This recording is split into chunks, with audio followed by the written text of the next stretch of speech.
घर की बेटी, घर की बहू, घर की सास, घर की ननंद, घर में रहने वाली जो भी नारी हो, शिव महापुराण की कथा कहती है नारी पुरुष का आधा हिस्सा है।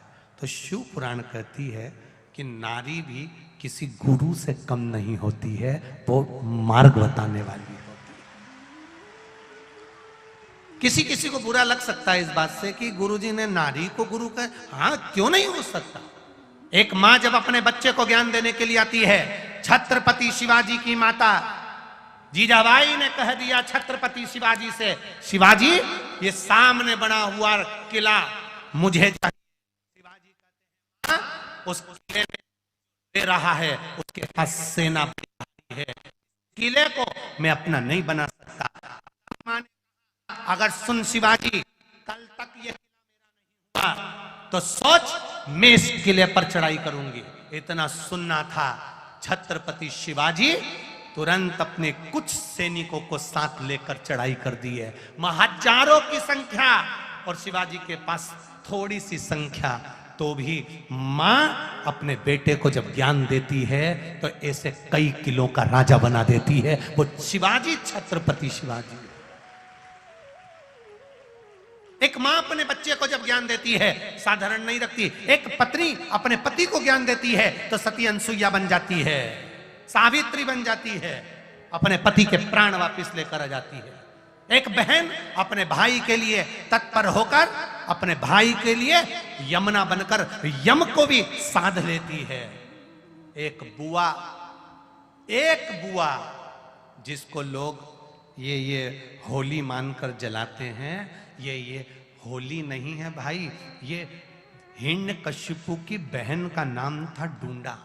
क्या नाम था? जम के बोलो जरा। डूंडा। इसलिए आज भी होली में मोटे मोटे लकड़ी के डूंड जलाए जाते हैं, डूंडा जलाए जाते हैं। डूंड ये क्या बुरी थी? अगर ये हिरण्यकशिपु की बहन डूंडा बुरी थी तो फिर होली की पूजन काहे के लिए करते हो? किस लिए करते हो? डूंडा बुरी नहीं थी। इसके पास में एक चादर थी, ब्रह्मा जी ने दी थी। चादर ओढ़ कर बैठेगी, तू बच जाएगी, जिसको जलाना है वो जल जाएगा। हिरण्यकशिपु ने कहा बहन तेरे भतीजे को जलाना है क्योंकि वो मेरे कहने पर नहीं चलता, तू चादर ओढ़कर बैठ जाना, गोदी में प्रहलाद को बिठा लेना, तेरा भतीजा जल जाएगा। दुनिया के लोगों ने थोड़ी कहानी को चेंज कर दिया, असली कहानी तक नहीं पहुंचे। शिव पुराण असली कहानी का स्मरण करा रही है। डूंडा हिरण्यकशिपु कह रहे हैं बहन तू चादर ओढ़कर बैठ जाना, ब्रह्मा जी की दी हुई, तू जलेगी नहीं, तेरा भतीजा जल जाएगा। बहन ने भाई का कहना माना क्योंकि भाई को प्रेम करती थी, स्नेह करती थी। बहन भाई का संबंध होता है, नहीं मानती कहना तो बुरा लग जाता, तो भाई का भी कहना माना। अग्नि में बैठी बहन, चादर ओढ़कर बैठी, प्रहलाद को गोदी में बिठा लिया। चारों तरफ से जब अग्नि लगी तो डूंडा को लगा मेरा भतीजा जल जाएगा। डूंडा ने अपनी चादर उतार कर अपने भतीजे पर डाल दिया और अपने भतीजे को बचा लिया और डूंडा खुद जल गई। इसको कहते हैं बुआ, जो देती है दुआ। बुआ कभी बद्दुआ नहीं देती, अगर बद्दुआ देती तो उसका नाम बुआ नहीं होता, उसका नाम कभी बुआ नहीं होता। उसने अपनी चादर उतार कर अपने भतीजे पर डाल दी, प्रहलाद को बचा लिया, खुद जल गई और जलकर परमात्मा की होली इसलिए हमारे यहां मनाने लगे। जम के बोलो जरा, होली इसलिए हमारे यहां होली मनाते हैं। क्यों मनाते? कभी पूछा तुमने कि ये शाम को ये होली की पूजन क्यों होती है? कभी गांव के लोगों से पूछो तो कहेंगे शाम को पूजन इसलिए होती है होली की। तो शाम को जो पूजन होती है वो डूंडा की होती है, और सवेरे जो पूजन होती है जहाँ अग्नि जलती है, पानी डालते हैं, पूजन करते हैं, वो कोई साधारण नहीं, वो प्रहलाद की होती है। एक बुआ और भतीजे का ये संबंध है, होली का त्यौहार, जिसको लोगों ने कह दिया कि बुआ ने अपने भतीजे को जला दिया। अरे सही से कथा तो पढ़ो, उसमें चित्त वृत्ति में बैठेगा। एक बहन भाई के संबंध को निभाती है, एक माँ पुत्र के संबंध को निभाती है। एक सास बहू का जो संबंध है उसको लोग नहीं समझ पाते। एक बेटी और पिता का संबंध क्या है उसको लोग समझ नहीं पाते। कई लोग कहेंगे गुरुजी ने नारी को गुरु कह दिया, क्यों नहीं कहेंगे, स्त्री भी गुरु है। एक पति पत्नी का झगड़ा हो गया, झगड़ा ऐसा हुआ कि पति पत्नी ने बोलना बंद कर दिया।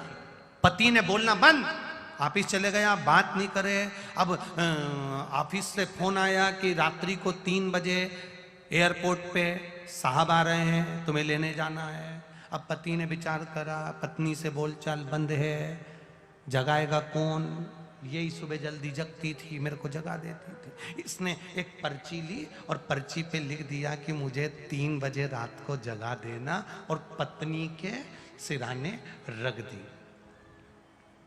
पत्नी के सिराने रख दी, बोलचाल बंद था, दोनों नहीं बोल रहे थे। सवेरे उठा पति 7:30 बजे, उठते से देखा तो उसके पास में ऐसी 25 से 30 पर्ची पड़ी हुई थी, ऐसी। पति ने खोल कर देखा तो उसमें लिखा था, उठ जाओ 3 बज रही है।